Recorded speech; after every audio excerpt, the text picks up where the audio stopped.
খুব বিজ্ঞ আইনজীবী হিসাবে আমরা জানি এই যে সাবেক প্রধানমন্ত্রী যে দেশ থেকে পালানো আমরা দেখতে পাচ্ছি, এবং কি ছাত্র আন্দোলনের পরপরই কিন্তু উনি এই বাংলাদেশ ছেড়ে ভারতে এখন বর্তমান অবস্থা আছে। আপনি একজন বিজ্ঞ আইনজীবী হিসাবে এই বিষয়টা আপনি কিভাবে দেখছেন? সুন্দর আপনি প্রশ্ন করছেন। তো প্রথমে বলবো যে আল্লাহর কাছে শুকরিয়া আদায় করছি এই কারণে যে দেশ এখন রাহমুক্ত হয়েছে, আমরা একটা স্বৈরাচার থেকে মুক্তি পেয়েছি। তবে একটা কথা, এই যে বৈষম্য বিরোধী ছাত্র আন্দোলন, বৈষম্য বিরোধী ছাত্র আন্দোলনের পরে এই প্রধানমন্ত্রী শেখ হাসিনাকে গত 5ই আগস্ট পদত্যাগ করতে বাধ্য হয়েছিল। এই কৃতিত্ব কিন্তু শুধু ছাত্রদের নয়, এই ছাত্রদের আন্দোলনের পিছনে অন্যান্য দলের পথের নেতাদের ইন্ধন ছিল। তারা নিয়োগ হিসেবে কাজ করেছে, তারা সহযোগিতা করেছে, এবং আপামর জনসাধারণ ছাত্রদের আন্দোলন তাদের যুক্তি ছিল, সেই জন্য সবাই তাদের সাহায্য করেছে। তাহলে এই আন্দোলনটা শুধু একক ছাত্রদের নয়, এই আন্দোলনের সত্য কথা সমস্ত রাজনৈতিক দলের, সমস্ত জনসাধারণ, বাংলাদেশের জনসাধারণের এটা বিজয়। এখন যে পরিস্থিতি, ওই যে শেখ হাসিনা আমরা দেখি শুনে 800-এর অধিক মানুষকে হত্যা করেছে। শেখ হাসিনার নির্দেশে, ওবায়দুল কাদেরের নির্দেশে, স্বরাষ্ট্রমন্ত্রীর নির্দেশে, তারা যে মন্ত্রী হিসেবে আছে, সরকারি মন্ত্রী হিসেবে, তারা অনেকেরই ইন্ধনে, অনেকের নির্দেশে বাংলাদেশে প্রায় 1000-এর উপরে মানুষ হত্যা হয়েছে, ছাত্র জনতা হত্যা হয়েছে। কিন্তু আপাতত দেখা যায় 800-এর উপরে নাম পাওয়া গেছে। এই আত্মাহুতি তখনই সার্থক হবে যখন যদি বাংলাদেশের এই অন্তর্বর্তী ডক্টর ইউনূস, আমি ওনাকে ধন্যবাদ জানাই, আমার নোবেল বিজয়ী, ওনার বক্তব্য খুব সুন্দর, উনি কাজ করে যাচ্ছেন, উনি ঠিকভাবে কাজ করে যাচ্ছেন। গতকালকে দেখা যায় 5 জনকে উনি দায়িত্ব দিয়েছেন, এই নির্বাচন কমিশন সংস্কার করা, পুলিশ বিভাগ সংস্কার করা, এই বিভিন্ন বিষয়ে উনি যে সংস্কারের যে 5 জনকে দায়িত্ব দেন, আমি খুব ভালো করছেন। আইন সংস্কার করার জন্য দায়িত্ব দেন, ভালো করছেন।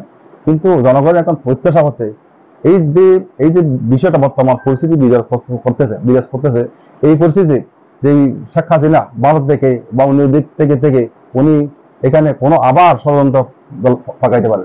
তাই আমাদের বা জনগণের প্রত্যাশা হচ্ছে অন্তর্বর্তীকালীন সরকারের কাছে যে নির্বাচনটা যত দ্রুত সময়ে সম্ভব, ওনাদেরকে সময় দেওয়া হবে, যথেষ্ট সময় পাবেন, কিন্তু চেষ্টা থাকবে যেন দ্রুত সময়ের মধ্যে নির্বাচন দিয়া নির্বাচনে একটা নিরপেক্ষ গ্রহণযোগ্য নেতৃত্বের কাছে জনগণ যাকে ভোট দেয় তার কাছে যেন ক্ষমতা হস্তান্তর করে।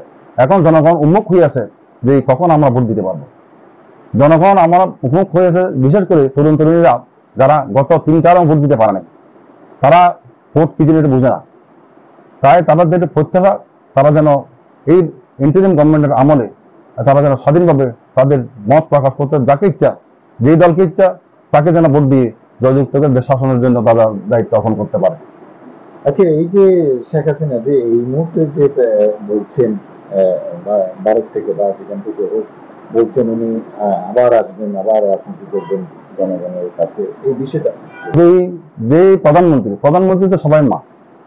একটা দেশের প্রধানমন্ত্রী মানে অনেক কিছু, ওনারকে ঘিরে সেন্ট্রাল তো উনি, সব জনগণের দেখাশোনা করবো উনি যে মুসলিম নারী হয়ে থাকেন, দেখেন হযরত ওমর কি করছেন, অভুক্ত লোকের নিজের কাঁধে করে এনে ভাত খাওয়াইছেন, রুটি খাওয়াইছেন, বয় নাই মা কোনো কালো আমি আসতেছি, উনি এসে কাঁধে করে 8 বস্তা দিয়ে গেলেন।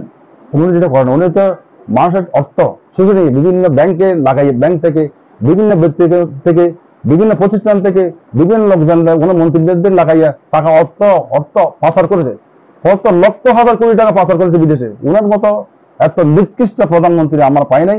আর উনি একজন প্রধানমন্ত্রী হইয়া, একজন মা হইয়া, উনি কিভাবে পারলেন এই হাজার হাজার মানুষকে হত্যা করতে? উনি যে মেরে ফেল, এই যে লোককে মেরে ফেল, উনি বলছে যে আমি পানি দিছি, যে ওদের মানুষ দেখে হেলিকপ্টার দেখাচ্ছে, ওখান থেকে গুলি করতেছে, ওখান থেকে গুলি করতে গুলি রাখাতে মাসুম বাচ্চা পর্যন্ত মারা গেছে, মহিলা মারা গেছে, যারা কোনোদিন আন্দোলন সম্পর্কে বুঝে না তারা মারা গেছে। আর উনি বলছে পানি লাগতেছে, এটা ওনার যে স্বীকারোক্তি, ওদের ডালতে হেলিকপ্টার মধ্যে পাঠাচ্ছে, এটা যখন স্বীকার হয়েছে ওনার প্রত্যেকটা মামলা ফাঁসি হবে। আর আইনজীবীরা বলতে পারেন যেহেতু ওনার আদেশটা ওনার প্রমাণ রয়েছে, কারণ স্বরাষ্ট্রমন্ত্রী ওনাকে দেখাচ্ছে যে ওনাকে দেখা যায় একটু মারলে একটা গুলি করে, তাহলে ওনাদের প্রমাণ হয়ে গেছে, এগুলো তো ফাঁসি হবেই। তাহলে এই যে লোক, যে দলের লোকদের ফাঁসি আসামি, যারা যে লোককে জনগণের সেবা না করে জনগণকে খুঁজতে পারে, এই লোক এদেরকে রাজনীতি করার কোনো অধিকার নাই আমি মনে করি। আর তাদের কাছে জনগণ নিরাপদ নাই, তাদের দেশ নিরাপদ নাই, তাদের কাছে দেশের স্বাধীনতা বিভিন্ন হবে, মানুষের জীবন নষ্ট হয়ে যাবে। তাই ওনাদেরকে কোনো সুযোগ দেওয়া কোনো মতেই সুযোগ নেই। এরকম সরাসরি গুলি করার কি কোনো আইনের মধ্যে না, কোথাও নেই আইনে সরাসরি গুলি করার কোনো সুবিধা নেই, কোনো ক্ষমতা নেই। যে গুলি করতে আদেশ দিবে এবং যে গুলি করে সবাই একে করাবে, কারণ তার উদ্দেশ্য ছিল এক। যে গুলি করবে তার যে উদ্দেশ্য, যে গুলি করতে বলবে তার যে উদ্দেশ্য, যে গুলি করছে তার একই উদ্দেশ্য, তাদের একই উদ্দেশ্য, তাহলে কমন ইন্টারেস্ট পড়বে, তাদের একই ফাঁসি, একই অবস্থা হবে, তাদের একই শাস্তি হবে, তাদের ফাঁসিই হবে। আচ্ছা, এই যে আপনি একজন আইনজীবী হিসেবে আমরা কি আইনের শাসন ফিরে পাবো কিনা আগামী? হ্যাঁ, আমি মনে করছি যেহেতু ডক্টর ইউনূস যে কিছু উদ্বেগ আমার কাছে খুব ভালো লাগছে, প্রশংসা উদ্যোগ নিয়েছে, এইভাবে যদি হয়ে থাকে, এটা যদি সাকসেস হয়, যে আপনি উনি বলছেন 1 অক্টোবর থেকে 3 মাসের মধ্যে রিপোর্ট দিবেন, তো 3 মাসে যদি ভালো লোকগুলি, নিরপেক্ষ লোকগুলি যদি আপনি ওখানে পোস্ট দিতে পারেন, তাহলে যদি তাদের হাতে যদি এই বিভিন্ন ক্ষমতা থাকে, নির্বাচন কমিশন যদি করতে পারেন, সুন্দরভাবে যদি নির্বাচন হয়, নিরপেক্ষ নির্বাচন হয়, ভালো লোকের হাতে যদি কথা হয়, তাহলে নির্বাচনে যারা জনগণের ম্যান্ডেট নিয়ে আসবে তারা মনে রাখবে যে শেখ হাসিনা কি পরিণত হয়েছে, নমরুদের কি পরিণত হয়েছে, তারা অনেক কি পরিণত হয়েছে, শেখ হাসিনা কি পরিণত হয়েছে। তাহলে আগামীতে যারা নির্বাচন, তারা এগুলো 100 বার চিন্তা করবে, কোনো অপরাধ করতে, কোনো দুর্নীতি করবে, 100 বার চিন্তা করবে। তাহলে যদি নিরপেক্ষ নির্বাচনের মাধ্যমে ভালো লোকগুলো নির্বাচিত হয়ে আসে, তাহলে এই দেশে আর আমার মনে হয় কোনো দুর্নীতি থাকবে না, মানুষ আইনের শাসন শ্রদ্ধা করবে, আইনের শাসন ফিরে পাবে, গণতন্ত্র ফিরে পাবে, মৌলিক অধিকার ফিরে পাবে, যেখানে যায় সবকিছু মানুষ সামনের যে সোনার দেশ, এটা পরিণত হবে, এটা আমার। আচ্ছা ভাইয়া, এই যে আপনি একজন আইনজীবী হিসেবে একটা জিনিস, আপনি চট্টগ্রাম মহানগর বিএনপির সাবেক আইন বিষয়ক সম্পাদক, বিজ্ঞানজীবী হিসেবে আছেন, এই যে আপনাদের যে দলের যে সংস্কার এখন বর্তমানে চলছে, এটা মূলত এই সংস্কারগুলি কি আত্মকৃতিক করতে পারবে কিনা? আমাদের, আপনি ঠিক বলছেন, আমরা একটা বড় দল, বিএনপি একটা বড় দল। এখানে মনে করেন বর্তমান প্রেক্ষিতে দেখা যায়, এখন বাংলাদেশে তো আমি মনে করি 75 থেকে 80% লোক বিএনপি সমর্থন করে, বিভিন্ন কারণে তারা বিএনপিকে নিরাপদ মনে করে, কারণ বিএনপিতে এমন কোন ট্রাবলের লোক নাই। আপনি দেখবেন এত বছর আন্দোলন হয়েছে, বিএনপি কোনো একটা লোককে করতে পারছে, একটা গুলি করছে, কোন ভায়োলেন্স, এমন কোন ভায়োলেন্স যেটা সরকার পর্যায়ে এরকম ভায়োলেন্স করতে পারে না বিএনপি। তাহলে বিএনপির মধ্যে সব জেন্টলম্যানের একটা বিষয়, একটা বড় লোক, বড় দল, এই বড় দলের মধ্যে অনেক লোক আছে, অনেক নেতা কর্মী আছে, তাদের অনেকে কিছু থাকতে পারে, কিছু ভালো থাকতে। আমরা হাইকমান্ড এখন আমাদের দেশনায়ক তারেক রহমান, দলের যিনি ভারপ্রাপ্ত চেয়ারম্যান, উনি জিনিসটা বুঝছেন, উনি একটা পরিপক্ক রাজনীতিবিদ।